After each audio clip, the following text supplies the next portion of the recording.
श्री स्वामी समर्थ स्वामी भक्तांनो, मागच्या भागात आपण एक गोष्ट ऐकली. पालक, मुलांचे संगोपन आणि त्यांच्या मुलांवर होणारे परिणाम.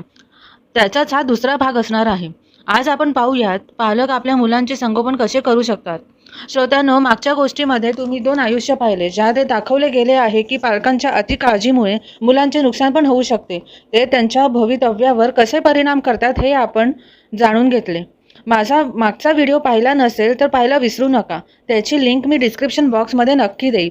तुम्ही हे म्हणाल की कोणतेच पालक आपल्या मुलांना चुकीचे संस्कार किंवा शिकवण देत नाही. अगदी बरोबर आहे. सगळे पालक हा विचार करतात की आपल्या मुलांच्या आयुष्यात आपल्यासारखे स्ट्रगल नाही यायला हवे, म्हणून प्रत्येक पालक आपल्या मुलांना बेस्ट आउट ऑफ बेस्ट द्यायचा प्रयत्न करतात. त्यात काही चुकीचे नाही. पण कधी याचा विचार केला आहे का की आपण त्यांना जर सतत आयतं देत गेलो तर त्यांच्या भविष्यावर काय परिणाम होऊ शकतो. आई वडील हे आपल्या जवळ नेहमीच असतीलच असं नाही आहे. कधी कधी असे प्रसंग येतात जेव्हा त्या मुलाला स्वतःचे निर्णय घ्यावेच लागतात. मला असे अनुभव येतात की मुलं 40-45 वर्षाचे झाले तरी सुद्धा पेरेंट्स मुलांचे आयुष्य मायक्रो मॅनेज करतात. त्यांनी आयुष्यात किती प्रगती करावी, काय करावे, कशी करावी, किती करावी, काय नाही करावे, हे सगळं त्यांना ह्या वयामध्ये पण शिकवले जाते. असे काही अनुभव आले आहे की पालक मुलांच्या चुका सुधारवण्याऐवजी त्याला झाकतात. आपण मागच्या गोष्टीमध्ये पाहिले की दत्तक मुलाचे पालकाने त्याचे आयुष्य मायक्रो मॅनेज केले नाही. त्याला त्याचे करू दिले, म्हणून तो खूप पुढे गेला.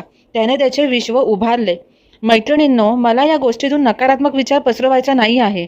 मी एक गोष्टीतून 2 आयुष्य दाखवले आहे.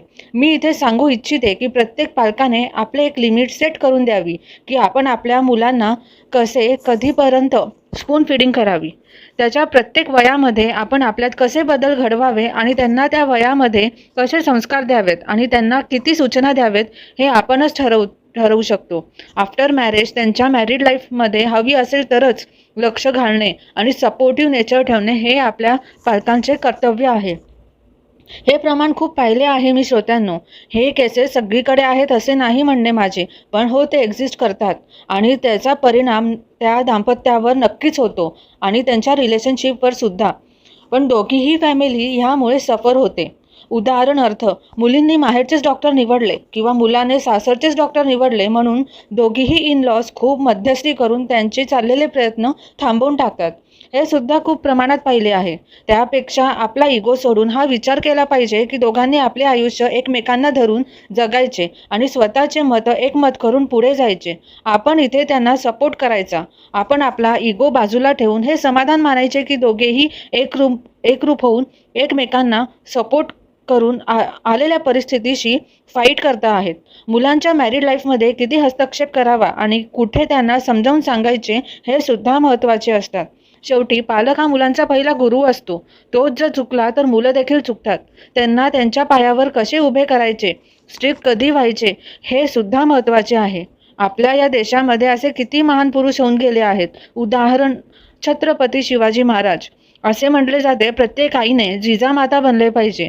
त्यांनी जर छत्रपती शिवाजी महाराजांना अगदी लाडाने मोठे केले असते तर आज त्यांचा इतिहास पण नसता ना हे स्वराज्य.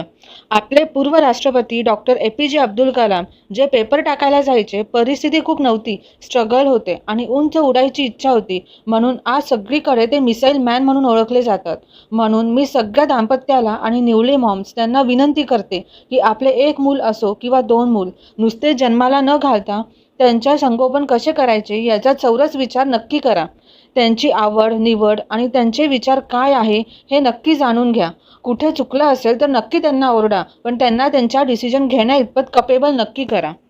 भक्तांनो, आजचा विषय तुम्हाला आवडला असेल तर नक्की माझ्या व्हिडिओला लाईक करा आणि आपले मत कमेंटमध्ये द्यायला विसरू नका. माझ्या चॅनलला सबस्क्राईब करायला पण विसरू नका. श्री स्वामी समर्थ.